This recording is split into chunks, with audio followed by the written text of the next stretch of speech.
sambil nunggu yang lainnya.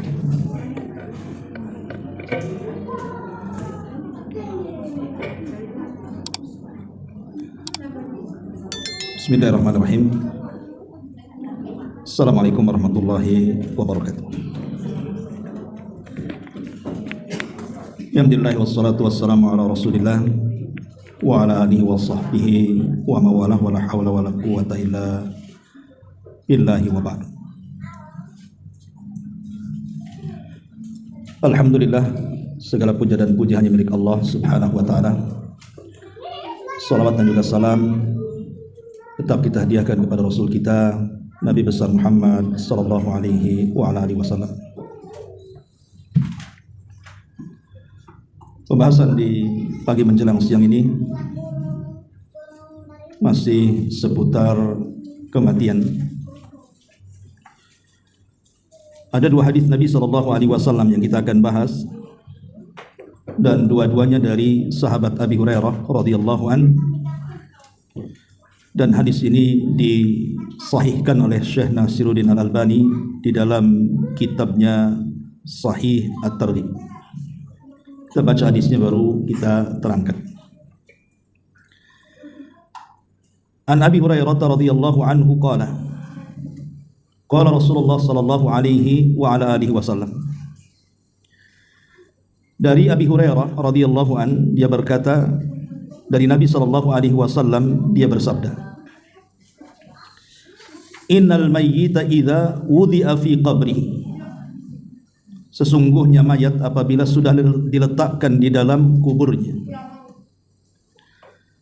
annahu yasma'u khafqatan alihim hatta yuwalluna mudbirin, maka si mayat tersebut masih mendengar suara sandal atau terompah orang-orang yang mengantarkannya sampai mereka berlalu meninggalkannya.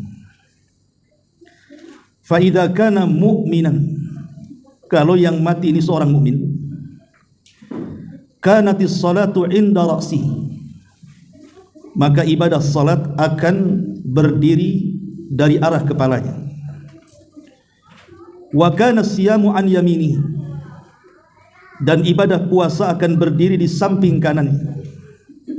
Wa kanatiz zakatu an shimali, dan ibadah zakat akan berdiri di samping kirinya.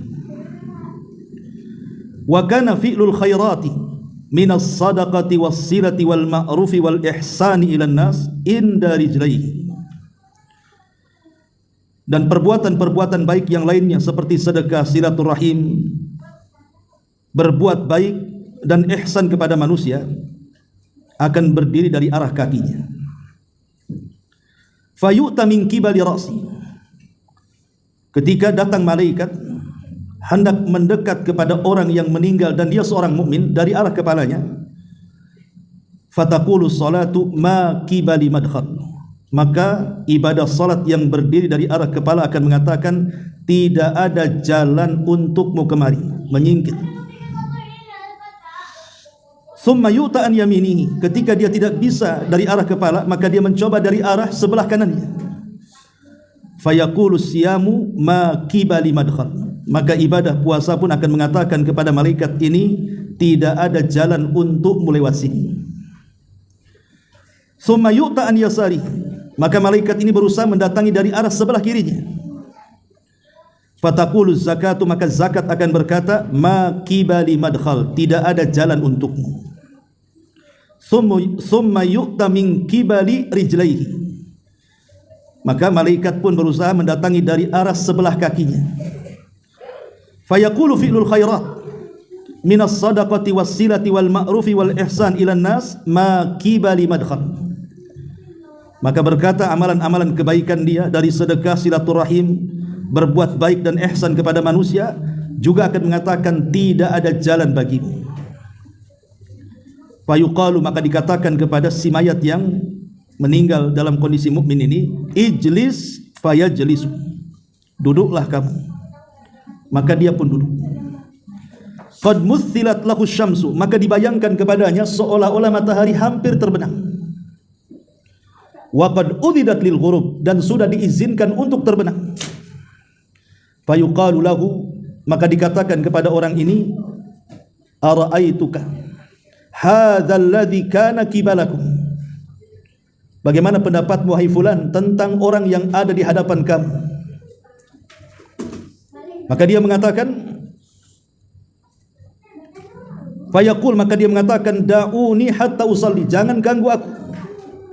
Ini sudah asar dan mendekati terbenamnya matahari, aku mau salat. Fayuqal, maka dikatakan kepadanya, sataf'al, engkau akan melakukannya. Walakin akhbirna amma nas'aluka anhu, tetapi tolong jawab dulu apa yang kami tanyakan kepadamu. Ara'aituka hadzal rajul alladzi kana qibalakum, bagaimana menurut kamu tentang orang yang di hadapanmu itu? Maka dia mengatakan, di hadapan suara itu, fayaqulu Muhammadun, dia adalah Muhammad. Asyhadu annahu Rasulullah wa annahu jaa bil haqqi min indillah, aku bersaksi dia adalah utusan Allah, dan aku bersaksi dia adalah orang yang datang dengan kebenaran dari sisi Allah. Fayuqalu lahu, maka dikatakan kepadanya, ala dzalika hayyita wa ala dzalika mitta wa ala dzalika tub'atsu insyaallah. Kemudian dikatakan kepadanya, karena itulah, ketika engkau sudah bersaksi bahwa dia adalah Muhammad dan apa yang didatangkannya sebuah kebenaran, karena itulah engkau hidup, karena engkau itulah engkau mati, dan karena itu pula engkau akan dibangkitkan jika Allah berkehendak. Tsumma yuftahu lahu babun min abwabil jannah, tiba-tiba dibukakan padanya pintu dari pintu-pintu surga. Fayuqalu lahu, dikatakan kepadanya, hadza maq'aduka wa ma'addallahu laka fiha law asaita fayazdadan ghibtatan wa surura. Kemudian dikatakan kepadanya, setelah diperlihatkan pintu-pintu neraka, dibukakan padanya pintu-pintu neraka, dia mengatakan, inilah tempat dudukmu dan inilah apa yang dijanjikan Allah untukmu jika engkau bermaksiat. Maka dia pun bertambah bahagia dan senang. Tsumma yuftahu lahu abwabul jannah, kemudian setelah itu dibukakan pintu surga kepadanya.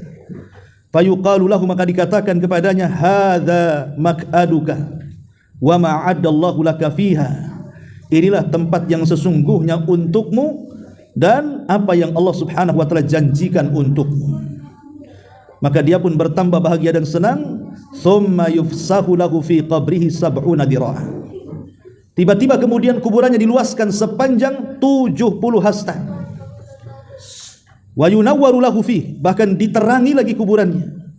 Wa yu'adul jasad lima budi'a minhu fatuj'alu nasmatuhu fi nasamit tayyibi wa hiya tayrun tu'allaqu min syajaril jannah.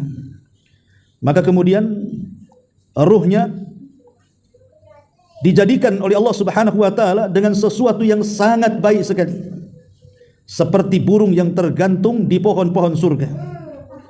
Fadzalika qauluhu, itulah makna firman Allah Subhanahu wa taala, yutsabbitullahu alladhina amanu bil qauli tsabiti fil hayatid dunya wa fil akhirati. Allah meneguhkan ucapan orang-orang yang beriman dengan jawaban-jawaban yang mantap, baik dalam kehidupan dunia ataupun kehidupan akhirat. Dan begitu seterusnya, hadis ini panjang sekali. Kemudian hadis yang kedua, masih dari sahabat Abi Hurairah radhiyallahu an, dan disahihkan oleh Syekh Nasiruddin Al-Albani rahimahullahu taala. Yu'tar rajulu fi qabrihi, akan didatangkan seorang laki-laki di dalam kuburnya, atau seseorang baik laki-laki atau perempuannya di dalam kuburnya. Fa idza utiya min qibali ra'si, ketika malaikat datang hendak menginterogasi si mayat ini dari arah kepalanya, dafa'at tilawatul Quran, maka bacaan Quran akan membelanya dan akan mendorong malaikat ini. Wa idza utiya min qibali yadayhi, ketika malaikat ini tidak bisa dari arah kepala, maka malaikat akan mengarah dari sebelah sisi kanan kiri dari kedua tangannya. Kemudian dafa'athu as-sadaqatu, maka sedekah akan menghalaunya, akan membelanya. Wa idza utiya min qibali rijlaihi, apabila kemudian malaikat ini akan datang dari arah kakinya atau kedua kakinya, dafa'athu masyuhu ilal masajid, maka langkah-langkah dia ketika di dunia menuju masjid itu akan membelanya dan akan menghalau malaikat ini. Ma'asyiral muslimin wal muslimat rahimani wa rahimakumullah. Baik, kita akan jelaskan dua riwayat ini. Di sini Nabi Shallallahu Alaihi Wasallam menjelaskan kepada kita tentang hal ihwal, kondisi gaib. Berarti kewajiban kita harus beriman. Apapun yang terjadi setelah kematian itu, dari peristiwa-peristiwa yang dijelaskan baik secara nas Al-Quran ataupun hadis Nabi Shallallahu Alaihi Wasallam, kita wajib beriman, masuk di akal ataupun tidak. Masuk di akal ataupun tidak, karena keimanan itu tidak butuh dengan pemikiran. Keimanan dengan yang gaib itu hanya butuh sami'na wa ata'na saja. Kita mendengar dan kita taat, selesai. Sebab tidak bisa kemudian perkara-perkara gaib ini disamakan dengan perkara-perkara yang nyata kondisinya. Seperti ada orang yang berusaha kemudian menggali macam mana kehidupan kuburan, akhirnya pasang CCTV. Ada orang mati diletakkan CCTV. Kemudian ditongkrongi 24 jam, mana mungkar nakir tak nampak. Katanya ada mungkar nakirnya. Tak ada pun suara-suara tanya siapa Rabbmu, siapa Nabimu, apa, tak ada, tidak bisa dibayangkan. Kenapa? Karena kehidupan dunia dengan kehidupan barzah itu, alam kubur itu sudah terbenteng. Sehingga penduduk kubur itu kalau sudah masuk ke alam barzah, dia tidak tahu apapun tentang orang-orang yang di atas muka bumi itu. Tidak tahu apa-apa. Mendengar pun tidak. Kecuali mereka hanya bertanya kepada orang-orang yang baru mati saja. Jadi orang-orang yang lama di dalam kubur itu, mereka tidak tahu apa yang terjadi yang di atas permukaan bumi itu, tidak tahu sama sekali. Kenapa? Karena Allah yang mengatakan wa mi waraihim barzahun ila yaumi yub'atsun. Di belakang mereka itu ada barzah. Barzah itu artinya dinding ataupun benteng pemisah antara alam kubur dengan alam dunia. Jadi kalau orang sudah masuk kuburan, dia nggak tahu apa-apa soal dunia. Mendengar pun tidak. Innaka la tusmi'ul mauta. Kau tidak bisa memperdengarkan orang yang sudah mati. Jadi mendengar apa yang dibicarakan orang yang ada di bumi tidak tahu, ataupun mengetahui sedang apa keluarganya di bumi dia tidak tahu. Kenapa? Karena ada benteng yang memisahkan. Dia hanya tahu itu kalau ada orang baru mati. Jadi kalau ada orang baru mati, itulah ruhnya nanti ketemu dengan ruh-ruh yang sudah mati sebelumnya, baru bertanya kepada orang ini informasi macam mana si fulan, sudah nikah atau belum, masih jomblo atau sudah nikah, dan begitu seterusnya. Itu baru tahu kalau ada informasi dari orang baru. Tapi kalau tidak ada orang yang meninggal, maka mereka tidak tahu informasi. Makanya dari sini ada bantahan bahwa tidak ada yang namanya arwah penasaran, itu tidak ada. Apalagi sampai gentayangan. Sebagaimana yang ma'ruf sekarang ada kasus pembunuhan yang lagi viral, sampai kemudian arwahnya tidak tenang. Arwah Mbak Vina sampai ke atas bumi, kemudian masuk pula ke jasadnya Mbak Linda. Ini kan aneh. Cerita pula. Ya. Mana ada arwah gentayangan, arwah penasaran. Belum lagi muncul pula paranormal, dukun, bomo, macam-macam komentar. Sampai ada seorang dukun ditanya, apa perbedaan arwah dengan jin korin dengan macam-macam? Oh, itu sama saja katanya. Ya. Apakah ada, apa mungkin orang itu kesurupan arwah? Ya mungkin, karena sampai hari ini itu kasusnya belum terungkap siapa pembunuhnya. Makanya dia penasaran, dia gentayangan ke sana kemari, makanya masuk ke tubuh orang, jadilah dia kesurupan katanya. Ini kan kasus-kasus aneh. Islam loh tidak pernah mengenal, ini rusak akidah namanya. Nggak ada arwah gentayangan, arwah penasaran. Cuman kalau umpamanya arwahnya di dunia, uangnya diambil, apa dia mau nagih utang juga arwahnya tuh? Ya kan, tak mungkin kan? Kenapa yang tidak mungkin? Karena ada alam barzah di situ. Barzah itulah yang memisahkan mereka, sehingga orang kalau sudah masuk kubur itu dia tidak tahu menahu soal dunia. Apa yang dilakukan kawannya, keluarganya, kerabat yang masih hidup, dia tidak tahu sama sekali. Mendengar pun tidak. Karena memang sudah ada dinding. Sekali lagi dia hanya tahu itu informasi dari orang yang baru meninggal. Nanti ruhnya ketemu ditanya, macam mana keluarga saya si anu itu yang satu kampung. Kalau yang beda kampung ya tak tahulah. Karena nggak kenal, itu pun kalau yang kenal saja. Itulah akidah Ahlussunnah seperti itu. Lah ma'asyiral muslimin yang dimuliakan Allah Azza wa Jalla, ketika orang itu sudah meninggal dunia, kemudian dihantarkan ke kubur, maka dalam hadis ini Rasul mengatakan annahu yasma'u safqatani alihim, dia masih mendengar suara terompah orang yang mengantarkannya itu, masih dengar. Tapi kemudian lama-lama hilang, sayup-sayup hilang, sampai kemudian betul-betul orang itu meninggalkan, maka hilanglah sama sekali, tidak mendengar apapun. Itulah nas yang menunjukkan bahwa orang yang sudah meninggal mampu mendengar dalam waktu-waktu tertentu. Tidak semua dia bisa mendengar kondisi yang di atas kuburan, tidak. Waktu-waktu tertentu yang berdasarkan nas saja. Ya, seperti ketika baru saja dipendam di kuburan, kemudian yang mengantarkannya pulang, memang berdasarkan nas dia masih mendengar. Tapi apakah semua hal mendengar? Tidak. Jadi kita hanya menetapkan sesuai dengan dalil saja. Karena ini perkara gaib mananya. Kita nggak bisa pandai-pandai, oh begini nggak bisa. Perkara gaib itu harus berdasarkan nas Al-Quran atau hadis Nabi SAW. Kemudian Rasul mengatakan kalau dia seorang mukmin, jadi ketika dia sudah dikubur, kalau dia seorang mukmin maka dia akan dijaga badannya. Jadi ada tentara-tentara Allah yang akan menjaga jasadnya di dalam kubur itu. Ketika hendak diinterogasi oleh para malaikat Munkar dan Nakir itu, tidak bisa langsung kemudian berhadapan dengan orang ini. Kenapa? Karena ada pembelanya, ada lawyer-lawyernya bahasa kitanya, ada pengacara-pengacaranya dari kalangan amal solehnya. Nah di sini disebutkan ada 7 perkara dalam hadis ini. Dalam 2 riwayat ini ada 7 perkara yang bisa kelak akan membela kita dalam kuburan kita. Pertama, mungkin tidak urut, adalah Al-Quran.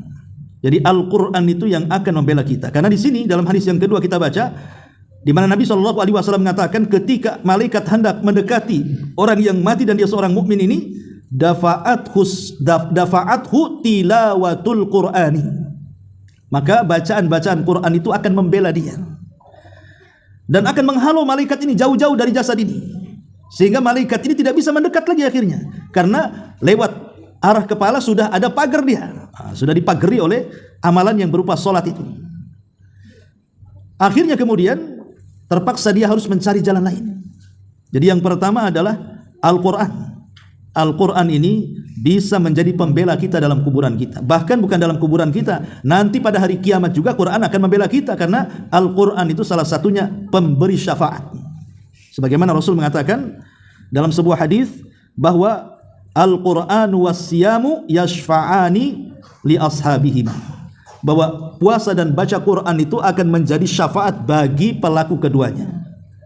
Jadi ini yang pertama, Al-Quran. Kalau kita sudah tahu ini kan, coba bayangkan ya, Nabi SAW saking baiknya dengan kita, sayangnya dengan umatnya, sampai dikasih tahu loh, kalau ingin selamat di kubur inilah amalan-amalannya. Kita kan tinggal mengamalkan saja, sudah dapat informasi itu dari Nabi SAW. Pertama, baca Quran. Maka jangan sekali-kali malas membaca Quran, karena ini pembela kita. Karena nanti pada hari kiamat Quran ini akan diangkat dalam satu malam, sehingga tidak akan terdapat tulisan dalam buku dan tidak ada hafalan dalam dada. Apa menunggu Quran ini diangkat ke langit baru sibuk baca Quran? Kan tidak. Dan sangat disayangkan sekarang masih banyak juga orang yang buta huruf dengan Al-Quran, padahal dia seorang muslim ya. Tapi kalau dengan bacaan-bacaan bahasa Indonesia bisa pula dia baca, disodorkan Quran tak bunyi pula. Nah, ini kan masalah. Padahal dia seorang muslim ya, jadi tetap harus belajar Quran. Ustaz, saya sudah tua, ada masalah. Umar bin Khattab juga masuk Islam di umur 40 tahun. Ada yang lebih daripada itu, tapi mereka tidak malu untuk belajar. Ini yang pertama. Kemudian yang kedua, amalan-amalan yang disebutkan di sini selain adalah baca Quran, sedekah. Karena di sini wa idza utiya min qibali yadayhi dafa'athu sadaqatu. Sedekah yang akan menghalau dia. Sedekah beda dengan zakat. Kalau zakat itu kan kewajiban harta yang dikeluarkan setelah sampai nisab dan haulnya.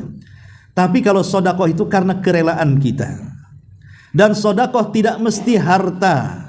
Senyum kita kepada saudara kita dianggap sedekah. Ucapan yang santun yang baik kepada saudara kita dianggap sedekah. Mengajak manusia kepada kebaikan dianggap sedekah. Mencegah kemungkaran pun dianggap sedekah.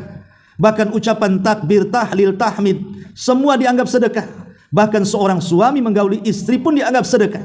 Sahabat bertanya, kok bisa seorang suami menggauli istrinya sedekah? Ya, kalau dia menggauli istri tetangganya pasti berdosa. Berarti kalau menggauli istrinya ya berpahala, itulah sedekahnya. Jadi sedekah ini umum. Cuman di masyarakat kalau diistilahkan sedekah pasti ngarahnya itu ke harta, ke uang kan begitu. Ya karena memang itu seafdal-afdalnya sedekah dengan uang. Ya. Kemudian yang ketiga di sini, wa idza utiya min qibali rijlaihi, kalau dia tidak bisa dari arah sebelah kanannya, kirinya, dari arah tangannya maksudnya, maka dia malaikat akan mencoba dari arah sebelah kakinya. Tetapi di situ pun sudah ada penjaganya. Apa penjaga amalnya? Masyuhu ilal masajid. Berjalannya dia ke masjid. Berjalannya dia ke masjid. Jadi dahulu di zaman para sahabat Nabi SAW, jadi ada sebuah kabilah di zaman Nabi SAW itu, namanya kabilah Bani Salamah. Kabilah Bani Salamah ini tempatnya jauh dari masjid. Jadi kalau ke masjid itu jalan kaki cukup jauh. Akhirnya kemudian karena setiap hari harus berjalan minimalnya 5 kali kan sehari itu, kelelahanlah mereka. Sehingga mereka berniat untuk pindah rumah. Kalau bisa rumahnya cari yang dekat-dekat masjid lah kan gitu. Tetapi perkara ini sampai kepada Nabi SAW. Apa kata Nabi SAW? Ya Bani Salamata, diyarakum tuktab atharukum, diyarakum tuktab atharukum.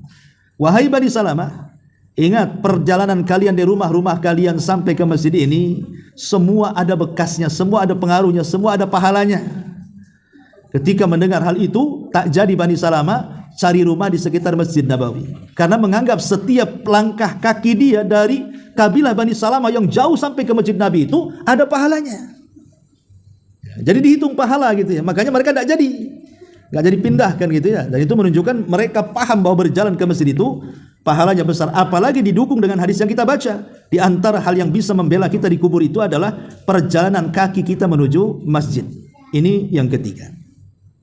Kemudian yang keempat, hadis yang pertama yang kita baca di sini, bahwa di antara amalan yang bisa membela kita pada hari kiamat adalah salat.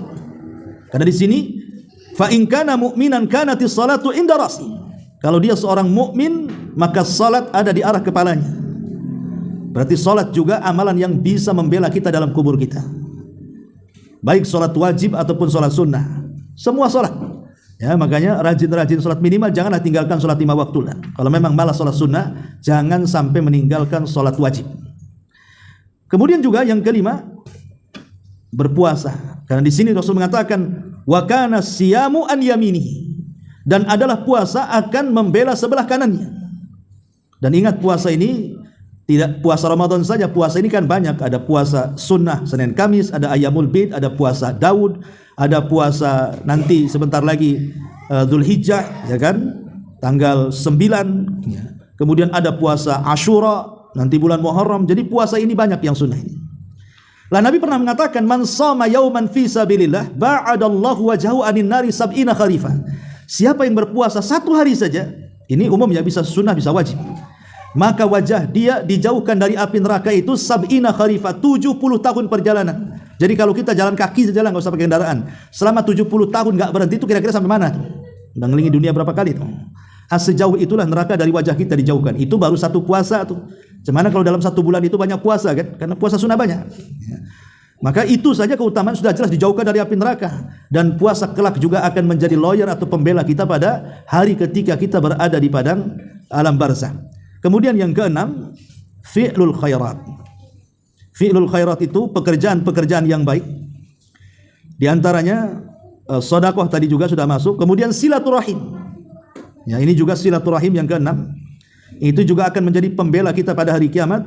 Kemudian yang terakhir, yang ketujuh adalah al-ihsan ilan nas, berbuat baik kepada manusia, berbuat baik kepada orang tua, berbuat baik kepada pasangan, berbuat baik kepada tetangga, berbuat baik kepada umumnya manusia. Maka jangankan kepada manusia, kepada hewan yang punya hati saja berbuat baik dapat pahala, apalagi pada manusia ya. Tapi jangan mendahulukan hewan dibandingkan manusia, seperti pencinta kucing itu. Tetangganya miskin-miskin, kucingnya pula harganya mahal-mahal, makanannya mahal juga. Jadi mendahulukan kucingnya daripada tetangganya tuh. Itu tidak boleh. Boleh kita suka dengan kucing, tapi jangan sampai tetangga yang miskin, yang fakir sekitarnya itu hanya bisa melihat saja ya. Jadi itu harus dipahami. Taib, itulah 7 amalan yang akan membela kita. Lah 7 amalan inilah ketika malaikat Munkar dan Nakir hendak menginterogasi kita dengan soalan-soalan itu, maka mereka meminta malaikat ini tidak boleh dekat jasadnya, dihalaunya, dafa'athu, dihalaunya ya. Lah ketika kemudian tidak bisa mendekat, terpaksalah kemudian malaikat ini bicara dari kejauhan. Jadi tidak bisa langsung depan-depanan gitu ya, tapi dia ngomong dari kejauhan. Kenapa? Karena jasadnya itu dipagar besi dengan amal-amal soleh tadi.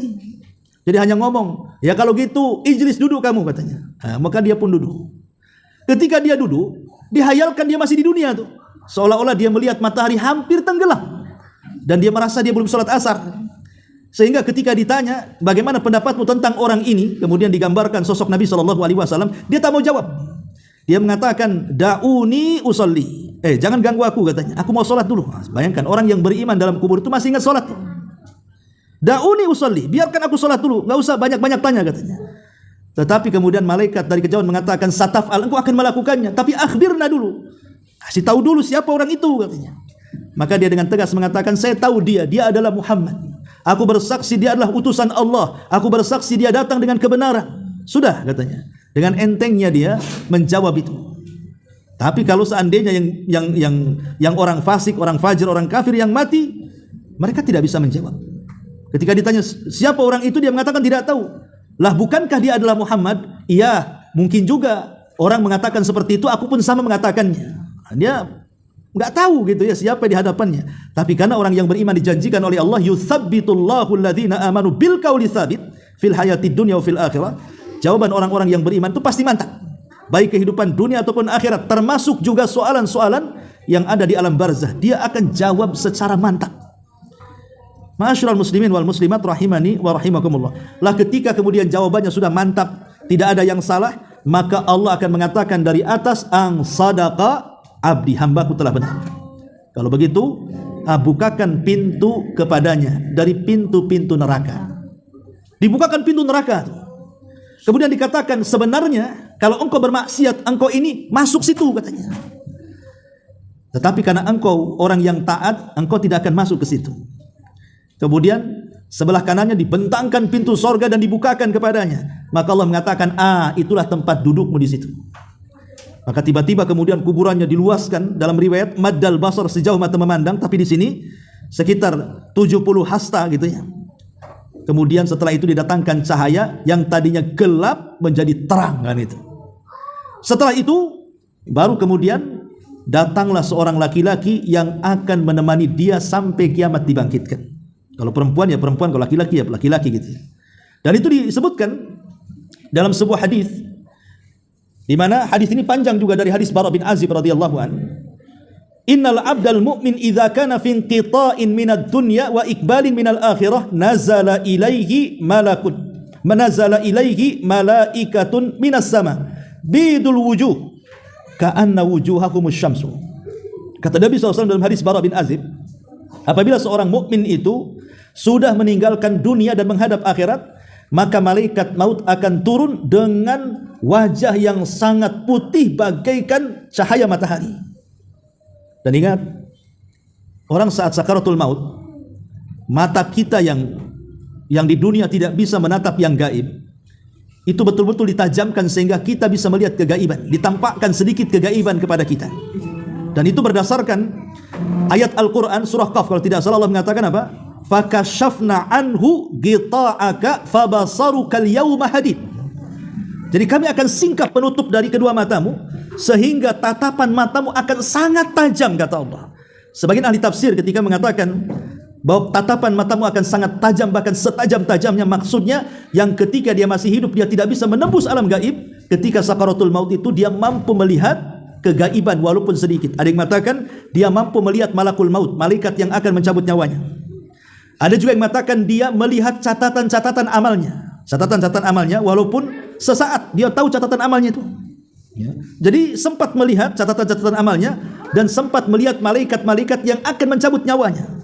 Makanya kita lihat orang-orang yang meninggal itu kan ekspresinya macam-macam.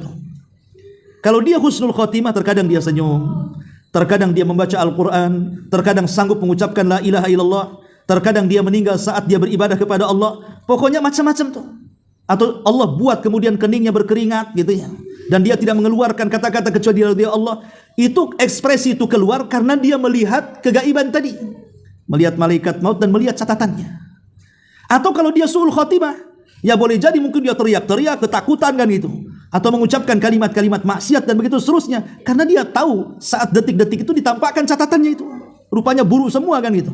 Maka dibuatlah ekspresi-ekspresi saat kematiannya yang menunjukkan dia su'ul khotimah, naudzubillah.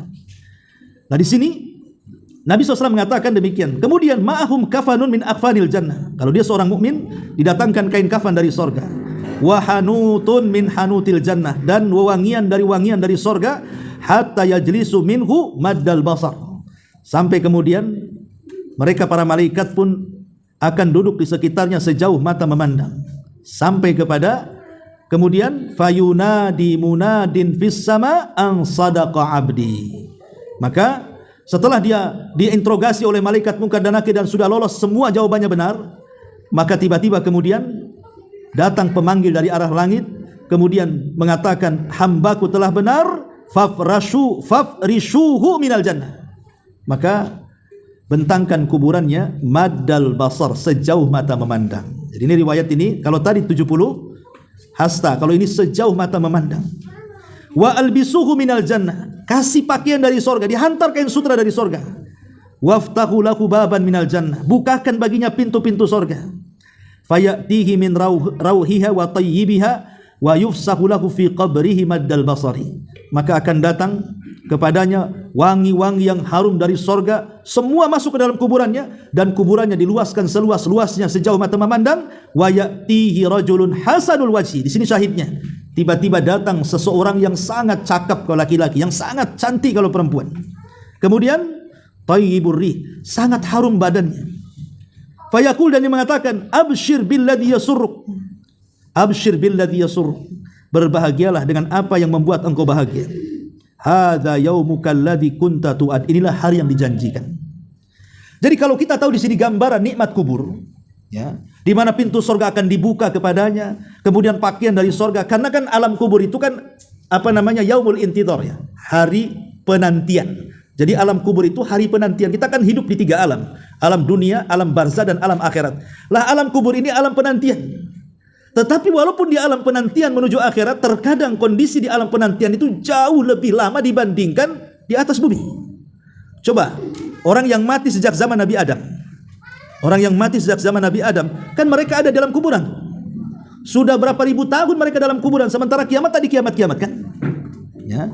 Jadi terkadang waktu di alam barzah itu jauh lebih panjang dibandingkan waktu di alam dunia bagi kita. Atau jangan jauh-jauh lah ke Nabi Adam kan itu. Pamannya dari Nabi Isa saja yang meninggal dari zaman Nabi Isa sampai sekarang itu udah ratusan tahun lamanya.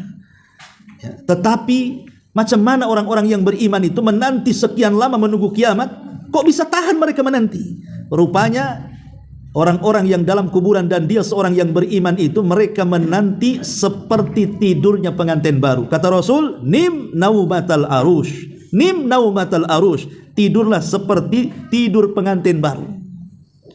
Coba pengantin baru kalau tidur nggak terasa kan gitu, kecuali pengantin yang sudah expired, yang sudah lama, ya mungkin lama kali kan gitu. Kalau bisa jamnya diputar biar cepat subuh. Tapi kalau pengantin baru mana ada, yang ada lama terbentang, ini subuh, tahu-tahu subuh. Itulah tahu-tahu kiamat gitu maksudnya. Jadi ketika Rasul mengatakan nim naumatal arush, dia tidak terasa hidup dalam kubur walaupun jangka waktunya itu ribuan tahun. Karena seperti tidurnya pengantin baru, tahu-tahu subuh kan itu. Yang ini tahu-tahu kiamat pula kan itu. Sehingga tentu tidak lain karena kehendak Allah Azza wa Jalla. Tapi orang yang menemani orang ini, itulah yang menghibur orang ini. Sehingga dia tidak terasa dalam kubur karena ada temannya yang menghibur dia. Ketika sudah mendekati kiamat, barulah kemudian si mayat ini bertanya sama orang baik yang sudah menemani selama di kuburannya itu. Siapa kamu ini sebenarnya? Kamu baik sekali kan itu. Maka orang ini mengatakan, ana amalukas saleh, sayalah amal solehmu, sayalah amal solehmu. Artinya sayalah solatmu, sayalah zakatmu, sayalah silaturahimmu, sayalah baca Quranmu, sayalah zikirmu, sayalah, dan begitu seterusnya. Jadi amal soleh itu membentuk manusia, itulah yang menemani kita. Ya, dan seolah-olah sebentar, kalau kita ditemani pamannya ngobrol, kan ada waktu bosannya juga lah kan gitu ya. Kalau kita ada kawan datang ngobrol, sampai kapan kita betah ngobrol dengan dia? Pasti nggak betah kan gitu. Ada waktunya betah, ada waktunya tidak betah. Tapi orang ini membuat betah pula. Dan itu kehendak Allah Subhanahu wa taala, sehingga tanpa terasa tahu-tahu kiamat sudah dibangkitkan. Ketika kiamat hampir dibangkitkan, dia langsung mengatakan kepada Allah, "Ya Rabb, aqimis saah, aqimis saah." Tegakkan kiamat supaya aku bisa berjumpa dengan harta dan keluargaku kelak di surga. Ya. Ma'asyiral muslimin wal muslimat rahimani wa rahimakumullah. Lah itulah gambaran-gambaran. Dari sini kalau kita paham, berarti orang yang sudah mati disibukkan dengan alam barzah. Tidak mungkin naik ke atas. Tidak mungkin, mustahil. Orang kalau sudah dapat nikmat kubur, ngapain pula ke atas? Makanya ada hadis Nabi mengatakan, apabila orang masuk ke dalam surga, maka seluruh penduduk surga tidak ada satupun mereka yang bercita-cita ingin kembali ke dunia kecuali satu. Orang yang mati syahid. Mereka mau balik ke dunia untuk berperang kedua kalinya, kemudian mati syahid kedua kalinya. Kenapa? Karena orang yang mati syahid itu tidak terasa saat kematiannya. Jadi seolah-olah sebelum mati sudah mati dia. Karena disenangkan saat kematiannya, makanya orang-orang yang mati syahid mau dia balik lagi. Tapi selain orang-orang yang mati syahid, tidak mau mereka itu balik ke bumi. Lah begitu juga orang-orang yang mendapatkan nikmat kubur itu kan sama kenikmatannya datang dari surga, karena pintu surga dibuka, kemudian diarahkan ke tempat dia Maknanya nikmat kubur itu adalah nikmat yang luar biasa. Senikmat apapun kehidupan dunia, tidak ada apa-apanya dengan nikmat kubur. Orang kalau sudah merasa nikmat, ngapain pula ke dunia coba? Apalagi memang di situ ada barzah penghalang, tidak mungkin dia ke dunia. Makanya saya katakan bahwa tidak ada arwah yang penasaran. Tidak ada, mau ruhnya orang baik, mau ruhnya orang tidak baik, apalagi ruh tidak baik. Oh, makin sibuk disiksa sama malaikat dalam azab kuburnya kan? Mana sempat dia naik ke atas, dia jadi disiksa. Dan tidak mungkin juga malaikat kemudian mengizinkan dia ke atas dulu kan? Dia sedang dihukum. Cemana minta izinnya? Ya kan? Makanya saya katakan kasus-kasus yang sekarang beredar ini jangan merusak akidah. Tidak ada namanya arwah gentayangan, penasaran masuk ke tubuh orang, satu jasad dua ruh, itu tidak ada. Ya, sekali lagi nggak ada. Kalau kesurupannya ada, ya namanya kesurupan itu hakiki bukan khayali, memang ada. Dan itu perbuatan jin bukan ruh, itu jin. Apakah kemudian yang masuk jangan-jangan mungkin itu, oh mungkin Mbak Lina itu kerasukan ini jin korinnya Mbak Vina. Oh ini udah, kalau ruh sudah terbantahkan sekarang ke korinnya pula. Ada yang mengatakan korin ini tugasnya selesai dengan kematian orang yang dikorininya. Karena tugas dia hanya sampai di situ saja. Jadi tugas korin itu hanya memberikan was-was keburukan kepada yang dikorininya. Kalau orang yang sudah mati selesai tugasnya. Cuman yang jadi soalan kata Imam Ibnu Utsaimin rahimahullah taala, apakah dia masuk ke dalam kuburan, mengikuti juga ke dalam kuburannya? Maka Syekh Utsaimin mengatakan tidak. Itu pendapat yang kuat, tidak sampai masuk kuburan. Boleh jadi dia akan balik ke koloninya kalangan jin, kemudian menjadi penghamba iblis lagi. Tapi tugas dia selesai sampai di situ. Dan dia tidak akan masuk ke dalam kuburan. Kenapa? Karena tidak ada lagi amalan yang akan diberikan was-was sama dia. Orang sudah mati kan tidak ada amalan, yang ada hisab saja. Apa mau diwaswasi lagi dalam kubur? Idza mata ibnu Adam inqata amaluhu illa min thalathin sadaqatin jariyah aw ilmin yuntafa'u bihi aw waladin salihin yad'u lahu. Kalau anak Adam meninggal selesailah semuanya, terputus amalannya. Berarti tugas jin korin selesai. Ya. Apakah kemudian bisa merasuki tubuh orang sampai ada yang mengatakan mampu memanggil, loh, dipanggil malah. Dipanggil. Ini awalnya orang ini sadar, kemudian sebelahnya menampak kayak dukun gitu, entah mantra-mantra manggil korinnya si Eki yang mati itu. Kemudian dimasukkan ke badannya, kemudian diinterogasi. Ya, siapa yang membunuh kamu? Coba ceritakan macam mana awalnya sampai kau dibunuh. Coba singkap siapa para pembunuh. Bayangkan. Ya, bayangkan sampai lah. Ikhwan, para ulama mengatakan qarin itu syaitan. Kata Syekh Utsaimin, al-qarinu asy-syaitanu musallatun 'alal insani biidznillah azza wajalla. Qarin itu setan yang dikuasakan kepada tubuh manusia karena izin dari Allah. Artinya kalau seseorang, ini logikanya ya, Anda ngundang korin, kemudian dimasukkan ke dalam badan orang, berarti memasukkan setan kepada badan orang. Kemudian kita interogasi, maknanya kita sedang menginterogasi setan. Kira-kira nih setan kalau diinterogasi, dia benar apa jujur tuh? Setan kalau diinterogasi, ya enggak mungkin jujur lah setan diinterogasi. Pasti dia akan ngasih berita-berita yang aneh-aneh. Oh si anu pembunuhnya. Akhirnya apa? Yang tidak bersalah jadi bersalah, yang tidak harus dibunuh jadi dibunuh. Akhirnya orang yang tidak berhak di penjara masuk penjara. Itu memang setan seperti itu. Makanya aneh kalau seandainya kok hukum ditegakkan dari kegaiban. Tidak bisa. Kesurupan itu jangan dipakai hukum, karena kesurupan itu datang dari setan. Setan itu pasti informasinya jahat semua. Dia nerka-nerka saja kan. Maka ini juga jangan sampai kemudian yang sekarang lagi viral ini mengakibatkan rusak akidah kita. Nggak ada ruh kesurupan. Kalau kesurupannya ada, ya setan itu yang masuk ke badan dia. Masuk ke badan dia, kemudian sok tahu nyebut nama-nama anu. Nggak ada di zaman sekarang ini. Kalau seandainya orang interogasi jin itu ya, untuk mengatakan ucapannya benar itu siapa yang memberikan rekomendasi bahwa ucapan ini benar itu siapa? Kalau di zaman Nabi kan Nabi yang mengatakan oh iya benar, itu Nabi yang ngomong. Seperti mamanya pencuri zakat di Baitul Mal, ditangkap sama Abu Hurairah. Kemudian kata orang ini, lepaskanlah Abu Hurairah, saya ini keluarga saya susah. Sebagai imbalannya, ku ajari kamu ayat kursi. Kalau kau baca, nggak akan dekat-dekat setan sama kamu. Besoknya datang kepada Nabi. Kata Nabi, hei Abu Hurairah, tahu nggak orang yang kau tangkap semalam itu? Nggak tahu, itu setan katanya. Yang ngajari kamu ayat kursi setan. Tapi sodaqahu wa huwa kadhub. Sodaqaka wa huwa kadhub. Khusus masalah ini dia benar. Maksudnya mengajarkan ayat kursi sebelum tidur, ini benar. Tapi yang lainnya dia itu pendusta. Ya, jadi Rasul hanya membenarkan satu kan, tapi mendustakan yang lainnya. Nah di zaman Rasul itu kalau umpamanya ya iya Rasul yang mengatakan ini benar, enggak ini salah. Lalu di zaman sekarang siapa yang ngasih rekomendasi bahwa ucapan itu benar? Nabi sudah nggak ada. Ya paling kita cocokkan aja dengan Quran Sunnah. Kalau memang ucapannya sesuai Quran Sunnah, ya insya Allah itu benar kan gitu. Tapi kalau sudah melenceng kemana-mana ya itu batil, namanya jin. Makanya orang ketika meruqyah itu ada adabnya. Di antara adab peruqyah itu jangan banyak ngobrol sama jinnya. Apalagi kenalan, ngajak bisnis, ini tambah lagi. Itu dukun tuh. Ya.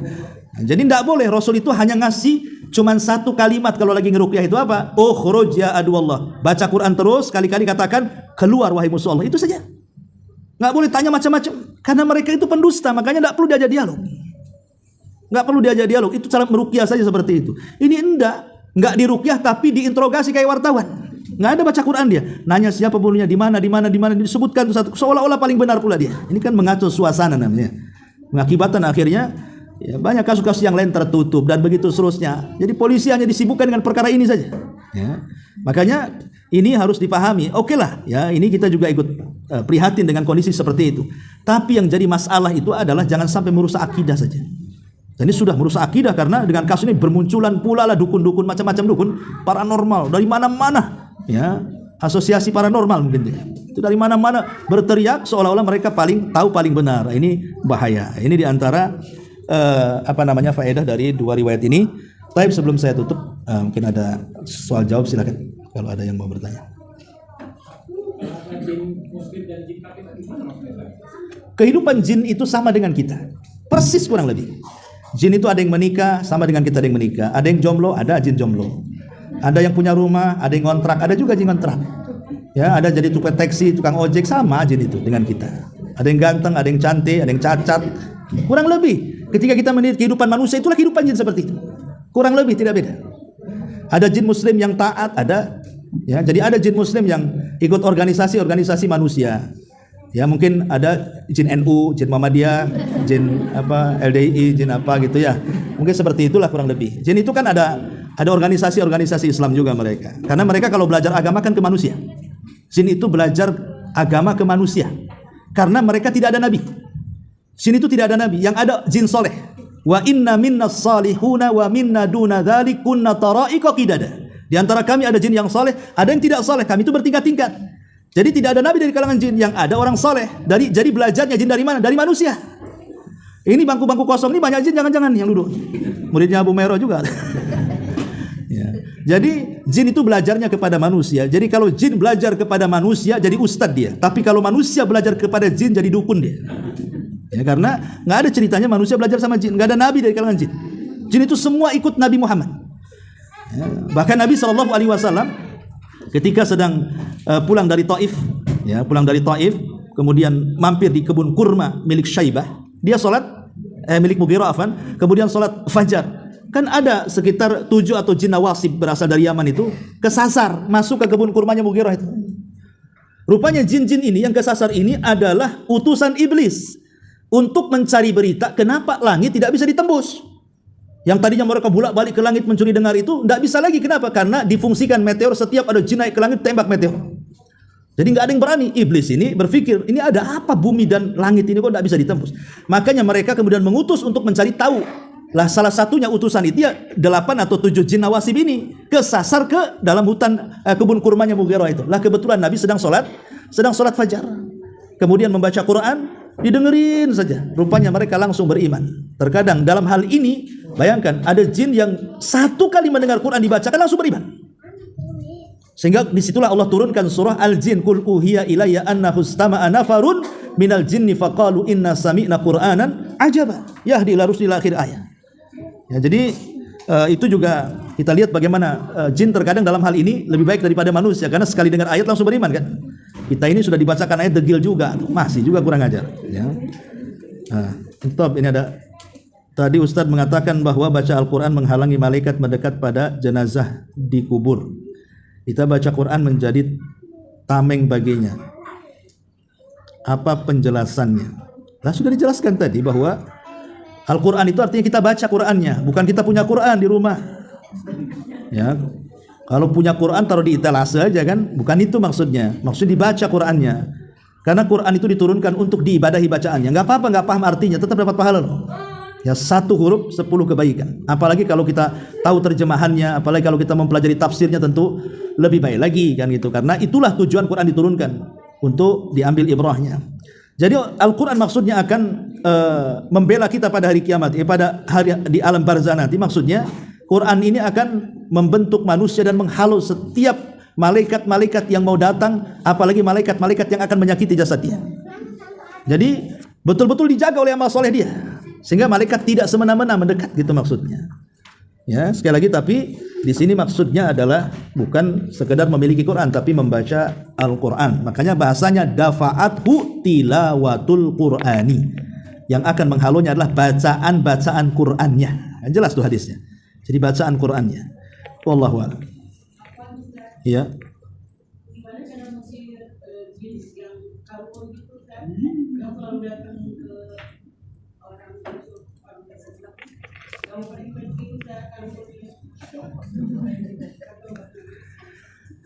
Ngusir jin.